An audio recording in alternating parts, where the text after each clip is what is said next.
మీరు చేసే చిన్న చిన్న పొరపాటు వల్లే బ్లౌజ్ ఫిట్టింగ్ అనేది పోతుందండి. మీరు బ్లౌజ్ అంతా బాగా కుడతారు. లాస్ట్‌లో సైడ్ జాయిన్ చేసేటప్పుడే ఒక చిన్న పొరపాటు చేస్తారు. అదేంటో చెప్తాను. ఫస్ట్ సైడ్ జాయిన్ చేసే ముందు హ్యాండ్స్‌ని జాయిన్ చేసుకుంటాం కదా! హ్యాండ్‌ని మిడిల్‌లో అంటే మధ్యలో ఒక చిన్న టక్ పెట్టాలి. హ్యాండ్‌కి షోల్డర్ దగ్గర. ఆ టక్ అనేది షోల్డర్ కుట్టు మీద పెట్టుకొని, బాడీలో షోల్డర్ ఉంటుంది కదా! ఆ కుట్టు మీద పెట్టుకొని, ఒకవైపు ఒక స్టిచ్ వేసిన తర్వాత మళ్ళీ మన వైపుకి ఇంకో స్టిచ్ అయితే వేయాలి ఇలాగా. ఇలా నీట్‌గా స్టిచ్ చేసుకుంటూ వెళ్ళిపోవాలి. మళ్ళీ ఫస్ట్ నుంచి లాస్ట్ వరకు ఇంకొక స్టిచ్ అయితే వేయండి. ఇప్పుడు ఎగస్ట్రా ఉన్న క్లాత్‌ని నీట్‌గా కట్ చేసేయండి. మళ్ళీ ఫస్ట్ నుంచి లాస్ట్ వరకు ఇంకొక స్టిచ్ వేసుకుంటూ వెళ్ళాలి. చూడండి ఎలాగైతే స్టిచ్ చేస్తున్నానో అలాగా. ఫస్ట్ నుంచి లాస్ట్ వరకు. ఇలా చేయటం వల్ల మనకి బ్లౌజ్ కుట్టేటప్పుడు ఏమనిపించదు. ముడతలొచ్చినాయా ఏంటనేది. బ్లౌజ్ వేసుకున్న తర్వాత ఏం జరుగుతదంటే ఇలా చేయకపోతే ఒక వైపుకి లాగేసినట్టు ఉంటదనమాట. అందుకనే మన హ్యాండ్‌ని మిడిల్‌లో ఒక చిన్న టక్ పెట్టుకొని, ఆ టక్ అనేది షోల్డర్ కుట్టు మీద పెట్టుకొని మన వైపుకి హాఫ్, అవతల వైపుకి హాఫ్ కుట్టిన తర్వాత మళ్ళీ ఫస్ట్ నుంచి లాస్ట్ వరకు ఇంకో స్టిచ్ వేయాలి. చూపిస్తాను రెండోది. చూడండి హ్యాండ్‌కి కరెక్ట్‌గా మిడిల్‌లో ఒక చిన్న టక్ పెట్టుకున్నాం కదా! షోల్డర్ దగ్గర. సో, ఇక్కడ షోల్డర్ దగ్గర ఇలా పెట్టేసుకొని రఫ్ ఇచ్చేసేయండి. రఫ్ ఇచ్చేసి మన వైపుకి ఫస్ట్. పాదం ఇంచు డిఫరెన్స్ ఉండాలండి. లేకపోతే పీలుకుపోతదనమాట. ఇలాగ నీట్‌గా కుట్టుకుంటూ వచ్చేయాలి. మళ్ళీ ఫస్ట్ నుంచి లాస్ట్ వరకు ఇంకొక స్టిచ్చు. చూడండి. ఫస్ట్ నుంచి లాస్ట్ వరకు ఇంకొక స్టిచ్ వేసుకోవాలి. ఇలా మొత్తం కూడాని. ఇలా పాదం ఇంచు డిఫరెన్స్ ఉండాలండి ఖచ్చితంగా.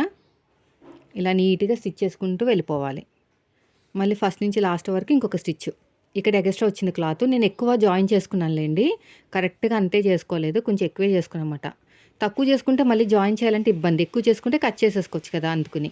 మళ్ళీ ఫస్ట్ నుంచి లాస్ట్ వరకు ఇంకో స్టిచ్ వేసుకుంటూ వెళ్ళిపోండి.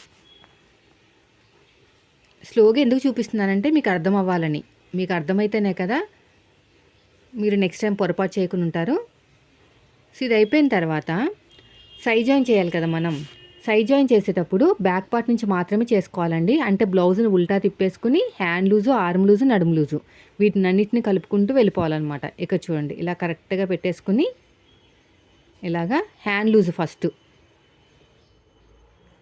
ఫస్ట్ వచ్చేసి హ్యాండ్ లూజు. ఇలా పెట్టుకొని నీట్‌గా ఒక మార్కింగ్ వేసేసుకోండి. ఇక్కడ రఫ్ ఇచ్చేసేయండి. రఫ్ ఇచ్చేసుకొని ఆర్మ్ లూజు. తర్వాత ఆర్మ్ లూజు. ఇక చూడండి పైన షోల్డర్ కుట్టు దగ్గర నుంచి సైడ్ జాయింట్ వరకు.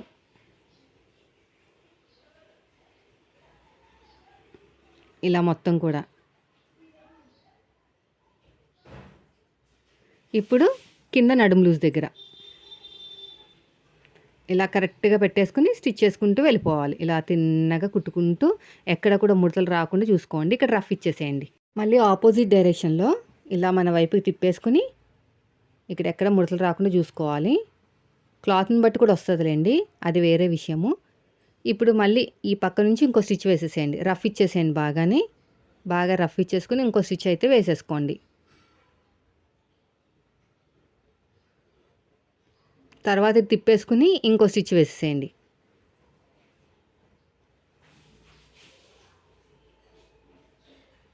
ఇలా మొత్తం కూడాని.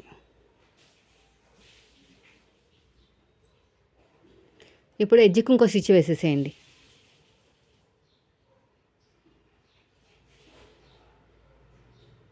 ఇలా ఎగస్ట్రా ఉన్న క్లాత్‌ని కట్ చేసేసేయండి. అంతే.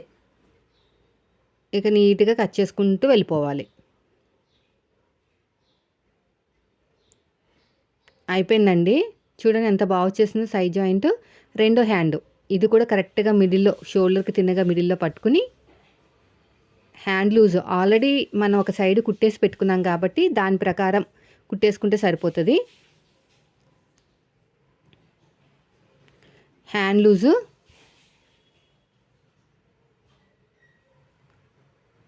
తర్వాత ఆర్మ్ లూజు. ఇక్కడ ఆర్మ్ లూజు.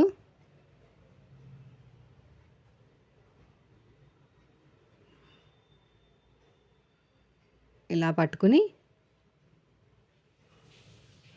స్టిచ్ వేసుకుంటూ వెళ్ళిపోండి. తర్వాత వచ్చేసి నడుము లూజు.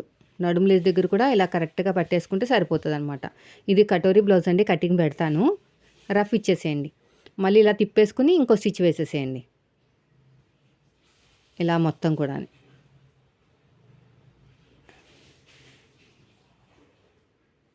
తర్వాత ఇంకో స్టిచ్ వేసేసేయండి.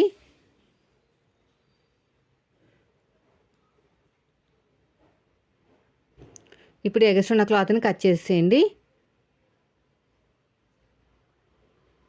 ఇక్కడ ఎడ్జ్‌కి ఒక స్టిచ్ వేసుకొని ఎగస్ట్రా ఉన్న క్లాత్ని కట్ చేసుకోండి. ఇక్కడ ఎగస్ట్రా క్లాత్ ఇంత ఎందుకు వచ్చిందక్క అంటే నాకు ఉందని పక్కన వదిలేసానమాట. అంటే వేస్ట్‌గా కట్ చేయడం ఎందుకు, అవసరమైతే కట్ చేసుకోవచ్చని. అది దేనికి పనికి రాదండి. అందుకు నా క్లాత్ అలా వదిలేసాను. చూసారా ఎంత చక్కగా వచ్చేసిందో. ఇంకా రెండో హ్యాండ్ కూడా అంతే. సో వీడియో నచ్చితే లైక్ చేయండి friends. Thank you for watching.